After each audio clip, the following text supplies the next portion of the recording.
Hello everybody, and welcome back to another video. In today's video, I'll be taking a look at the current situation in the U.S. House of Representatives, and I'll be catching you up on it if you have missed out or if you haven't really heard, or if you just want to recap on what has happened over the course of the past 24 hours. So, in maybe 3 or 4 o'clock in the afternoon Eastern time, maybe a little before that, on October 3rd, Kevin McCarthy, who has been the Speaker of the House since January, was ousted.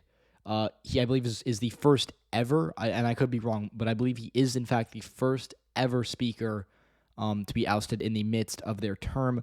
And because of defection from a few members of their own party. Obviously, all 213 Democrats in the House voted against McCarthy, and 8 or 9 other Republicans, most notably Matt Gaetz, who kind of initiated this vote to vacate, joined Democrats in voting to remove McCarthy from the speakership. So that we now don't have a Speaker for the House. As an interim, Patrick McHenry from North Carolina's 10th District, he, of course, is a Republican.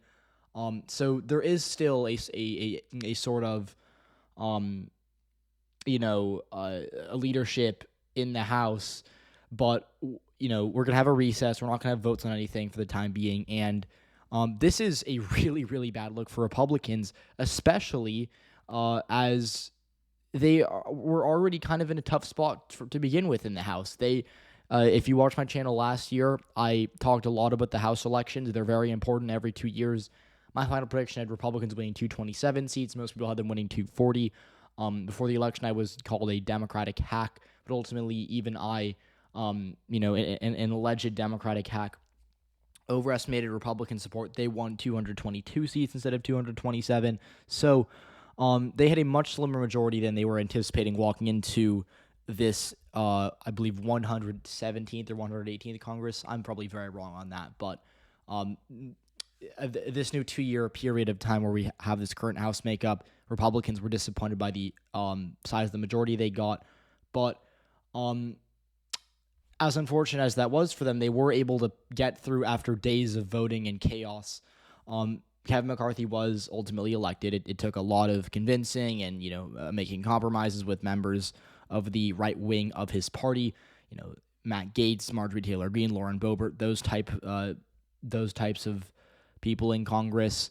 And McCarthy did get it, and he was able to maintain his hold on the speakership until now. So he had a maybe 8 and 2/3 month run as speaker, but it has come to an end, and he has announced that he will not be running for speaker again.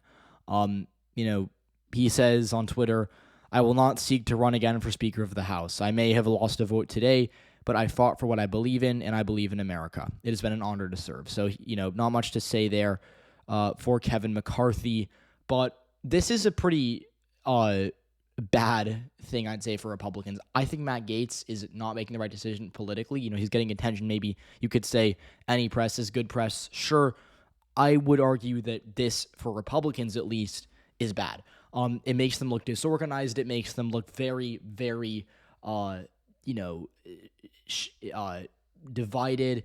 And that's not something that you want to see. Generally, parties that win elections give voters confidence in their ability to govern. And when you can't decide on your own leadership 8 months into a term, that's really bad. And it's also a bad look because Republicans now are going to have to go through that again. And without McCarthy running, without a clear leader, how are Republicans expected to find someone to lead themselves into the 2024 elections? Like, what's going to happen if come next year they don't have a proposed speaker? Democrats have, they've unanimously agreed on Hakeem Jeffries, and for a while they were well behind Nancy Pelosi. So I don't really know why Republicans are doing this. Obviously, I know most of them voted against it. I think most of them are pretty frustrated with how things are going right now. But Matt Gaetz, to me, ultimately is, hurting Republicans. Some people are even calling him a Democrat plant. Some people are saying, he's Joe Biden's biggest ally on the right side of Washington. And I get that because he's really making Republicans look bad politically, electorally. I think this is a bad move for Matt Gaetz if he's looking at it from a perspective of,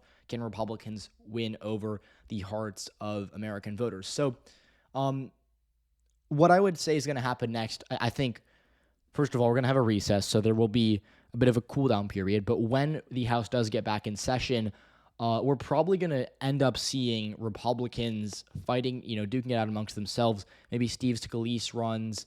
Apparently George Santos might run for speaker.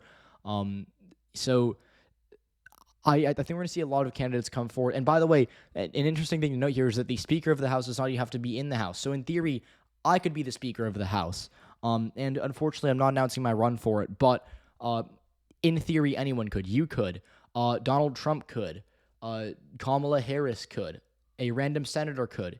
The local, I don't know, cashier at your favorite small business could. So anyone could be the Speaker of the House. They will probably be a member of the House, but do not rule out the possibility of a vote, taking place for someone who's not in the House. Back in January, when Republicans first won their majority, Matt Gaetz, the same guy who is now bringing us back to this point, he actually he nominated Donald Trump to be Speaker of the House. So it's going to be a pretty interesting few weeks. It's going to be, I shouldn't say few weeks, but it's going to be an interesting set of weeks to come here in Washington.